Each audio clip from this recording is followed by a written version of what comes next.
So my name is Jasmine. I'm an assistant professor in cinema and media studies at UCLA. And I should give the sort of caveat that I was a last-minute fill-in as a respondent. And so I also am new. I'm new to Urban Humanities. I feel like I've learned a lot during the symposium. I'm also new to Eric's fascinating film. He wasn't able to send it to me ahead of time because of the multimedia format. And so I thought what I would do is, since he sort of chose this unconventional method of presentation, I thought I would choose a kind of unconventional method of response. And so I basically took the different components that he was able to describe to me in an email. They're here. I knew that it would take place in a city park, that it would be about participation, and that it would involve a film that was a panorama with blind spots inserted into it. So I was really happy when I saw in his list that he was sort of advocating for these sort of vulgar theoretical interventions, because I was sort of thought, great, this will fit right in. But it's so what I thought I would do is pose a few examples. One of them is part of a larger research project, the others are not, that have to do with these issues that his film raises. And I thought I would pose them as questions and see how they may or may not dialogue with some of the ideas that are put forth in his film. Because I think one of the interesting things about sort of media experiments like this is that they sort of offer an interesting way for thinking about theoretical approaches to examples like this. So the first one I thought I would discuss, and I'll go through this, I'm just going to talk for about 10 minutes, is the idea of the park as a space for participation, particularly because the park is sort of this idealized space of urban public life, but in many instances in the US and elsewhere, the parks also are sort of nominally public. So I thought I would present an example from Singapore, which is where I lived until I came to UCLA last year. And this is from 2007. So this is an image from the youth park in Singapore.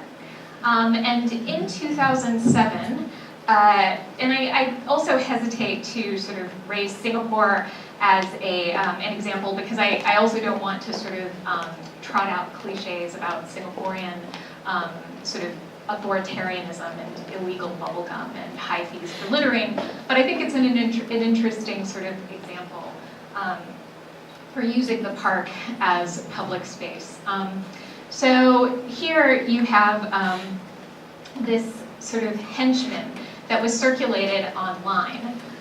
So the Singaporean otaku, or fans of Japanese anime, decided to protest a local company that took action against copyright infringement, tracking IP addresses and serving media pirates with thousands of Singapore dollars in fees. So Singapore doesn't allow what the state terms unlawful assembly. Speaker's Corner at Hong Lim Park opened in 2007, but you have to get a permit from the police, and you're not allowed to use loudspeakers. So anime fans made paper dolls and left them alongside action figures in Youth Park, calling them the People's Action Figure Party, in reference to the ruling People's Action Party, or PAP. And in part, what's interesting is that it's a protest that's specifically meant to be photographed to manipulate scale. So for example, in this image, the paper doll is almost the same size as the figure videotaping. And one anonymous blogger reported that there were these 4 riot buses from Singapore Police Force from the Singapore Police Force that were sort of circling the park, but I couldn't find any sort of verification about whether they were there to prevent fan protest. The park has significant space in particular because it's been claimed by Escape, which is an organization that was once an arm of the state's National Youth Council, which has since been branched off into a nonprofit organization. So Escape has claimed the youth park alongside other sites as part of a broader initiative, which includes building skate parks. This is their website. Building skate parks and hiring local MCs to make murals, working under the slogan, "Dream it, live it." So it acts as a kind of safety valve in a way. And some scholars in Singapore have talked about it as a kind of catharsis for youth discontent. So if the Singapore state simulates this idea of public space and youth participation in the nation-building project through the creation of these parks, the People's Action Figure Party mimics these same ideas, sort of highlighting their artificiality by rendering the park this miniature set for miniature participation, and also creating ready fodder for the international press. So it was covered by, picked up by Reuters. So the park is here produced as a place to imagine and perform public participation through this sort of manipulation of scale and through the photograph and circulating the photograph. So the other part of the project that I found interesting from the description was this juxtaposition of panoramas and the blind spot.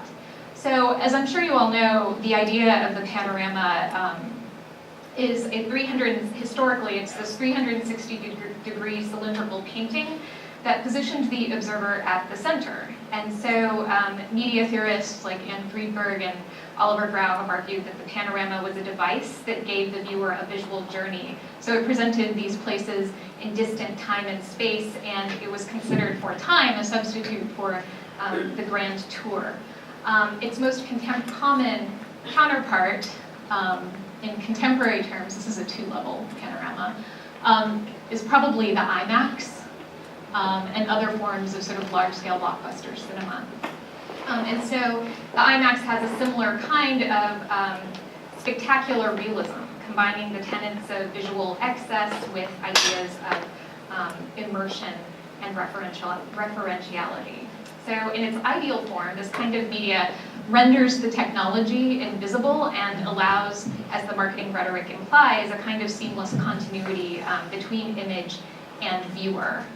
So given this emphasis on the panoramic form on realism, I thought the insertion of activity into the blind spot and the blind spot into the panorama could serve as an interesting means of problematizing the aims of technological invisibility and realism often attached to the panoramic form, highlighting its artifice. And also in Eric's piece, the blind spot is in dead space, it's highly active, even as it's off-screen.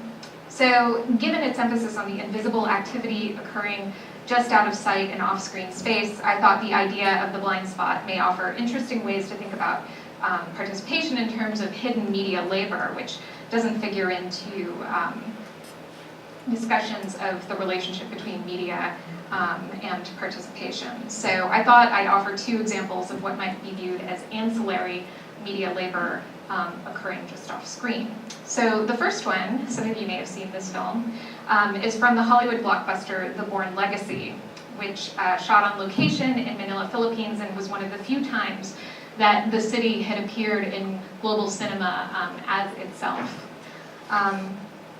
The State Film Development Council considered it a coup to get the crew there. They sort of won over Ho Chi Minh City and Jakarta. And the visit seemed to present this opportunity for a peripheral industry and city to engage with global media culture.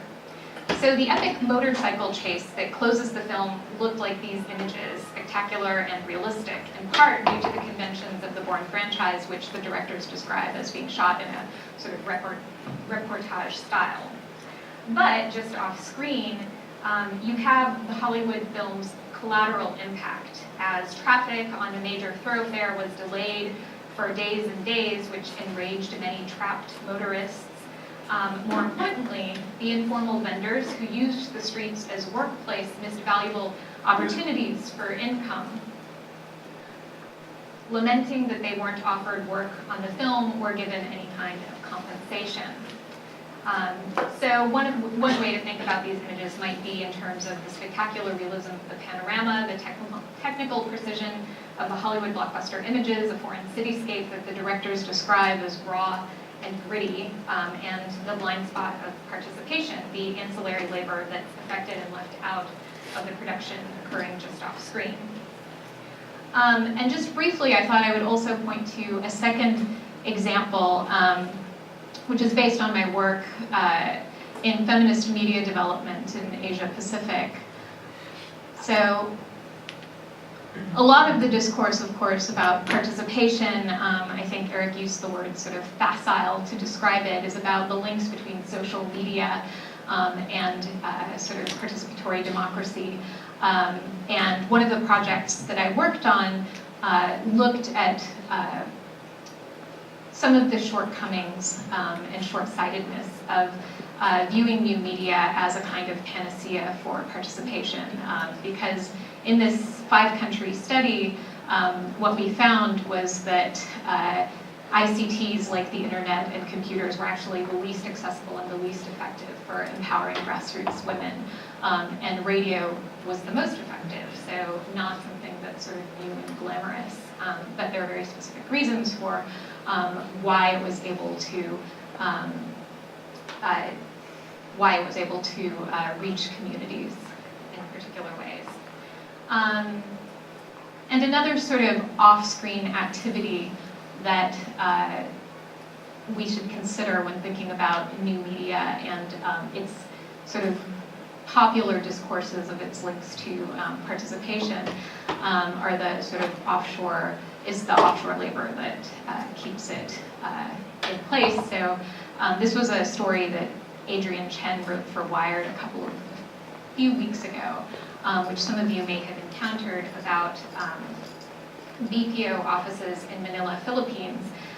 So what these workers are doing is basically looking at images of beheadings, bestiality, suicide threats, these kinds of things, and making sure that they don't show up in people's Facebook feeds.